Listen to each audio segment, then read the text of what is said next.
लोकसभा चुनाव 2024 के नतीजे तो आ गए। इसमें बीजेपी को 240 सीटें और कांग्रेस को 99 सीटें मिली है। दोनों ही पार्टियां बहुमत के आंकड़े से दूर है।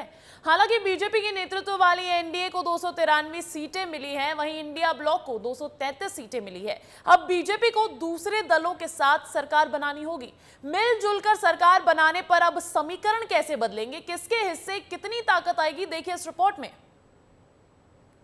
राजनीति के रंगमंच पर जब बड़े बड़े दावों के बाद पर्दा गिरा और हकीकत सबके सामने आई तो पता चला कि दावों के शोर के पीछे की सच्चाई तो कुछ और ही थी। अब की बार 400 पार के नारों और दावों के पीछे जब गिनती शुरू हुई तो नारा कुछ यूं बज गया कि अब की बार सिर्फ नैया पार और मिलकर बनानी पड़ेगी सरकार। अब जब सत्ता का बंटवारा होना लगभग तय हो गया है तो ये जानना भी जरूरी हो जाता है कि बंटवारे में किसको क्या मिलेगा, इस बंटवारे में कौन मालामाल होगा और सबसे बड़ी बात कि राजनीतिक समीकरण किस तरह और कितनी तेजी से बदलेंगे। तो आइए इस पर आपको विस्तार से बताते हैं कि 2024 लोकसभा चुनाव के परिणाम अपने पिटारे में क्या कुछ भर कर लाया है। 2024 के नतीजे एक बात तो स्पष्ट बताते हैं कि एनडीए की सरकार अगर अब बनी तो पहले घटक दलों यानी कि सहयोगी दलों की ताकत में भारी इजाफा होने वाला है। जैसे कि बिहार में जनता दल यूनाइटेड यानी नीतीश कुमार की पार्टी और आंध्र प्रदेश में चंद्रबाबू नायडू की तेलुगु देशम पार्टी दोनों ही किंग मेकर के रूप में उभरी है। और ये तो जगजाहिर सत्य है कि राजा से बड़ा राजा राजा को बनाने वाला होता है।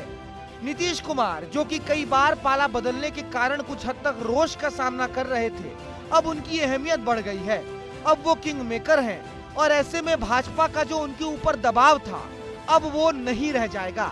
नीतीश पर भाजपा का संदेह और शक बेशक बना रहेगा, लेकिन बीजेपी ने इसका कोई स्थायी इलाज भी अब तक नहीं ढूंढा है। नीतीश कुमार के अलावा चंद्रबाबू नायडू का भी सत्ता में दखल बढ़ जाएगा। आंध्र प्रदेश से विधानसभा चुनावों के नतीजे भी घोषित हो गए हैं और वहां भी टीडीपी को बहुमत मिला है। तो कुल मिलाकर दोनों ही फ्रंट पर तेलुगु देशम पार्टी और चंद्रबाबू नायडू मजबूत हैं और उन्हें राष्ट्रीय लेवल पर अब नीतीश जितना ही पावरफुल समझा जाना चाहिए। हालांकि इन सब के बीच एक और बात तय है कि बीजेपी के लिए अब चंद्रबाबू नायडू गले की फांस बनकर रहेंगे, जिनको साथ रखना भी कठिन होगा और छोड़ देना तो असंभव। हालांकि पूर्व प्रधानमंत्री अटल बिहारी वाजपेयी का ये मत होता था कि सरकार पूर्ण बहुमत की होनी चाहिए, लेकिन इस बार के चुनाव नतीजों में ये संभव होता कहीं से भी नहीं दिख रहा।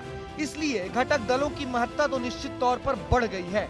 दूसरा समीकरण जो गौर करने लायक है वो ये है कि बीजेपी में अब राष्ट्रीय स्तर पर बड़े बदलाव होने के चांसेस बढ़ गए हैं।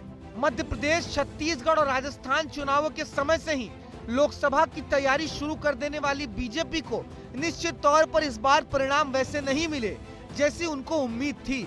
लेकिन एक और ट्रेंड को समझना बहुत जरूरी है। लंबे समय साझा सरकार चलाने वाली कांग्रेस अधिकतर राज्यों में कमजोर इसलिए हो गई क्योंकि दिल्ली में सरकार बनाने के लिए उसको घटक दलों के राज्यों में जैसे पश्चिम बंगाल हो या महाराष्ट्र हो दखल अंदाजी को कम करना पड़ा था। यही कारण है कि वहां धीरे धीरे घटक दल मजबूत होते गए और कांग्रेस का कैडर कमजोर होता गया। ठीक उसी तरह इस चुनाव परिणाम के बाद ये बात तो तय है कि बीजेपी को भी अब अलग अलग राज्यों में अपने सहयोगियों को साथ लेकर ही चलना पड़ेगा। साझा सरकार चलाने के लिए अब भाजपा को बिहार में नीतीश कुमार और आंध्र में चंद्रबाबू नायडू जैसे नेताओं को न सिर्फ रोज खुश करना होगा बल्कि इन राज्यों में अपने हस्तक्षेप को भी कम करना पड़ेगा। हालांकि इन तमाम समीकरणों के बीच एक और बात ध्यान देने योग्य है कि इस चुनाव परिणाम के बाद बीजेपी जिस तरीके से पहले सदन में नए नए कानून आसानी से पास कर देती थी, अब उन तमाम कानूनों को पास करने से पहले बीजेपी को अपने सहयोगियों को भी साथ लेने की जरूरत पड़ेगी।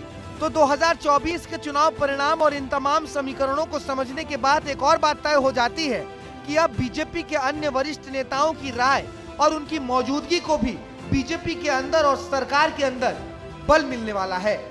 ब्यूरो रिपोर्ट, विस्तार न्यूज।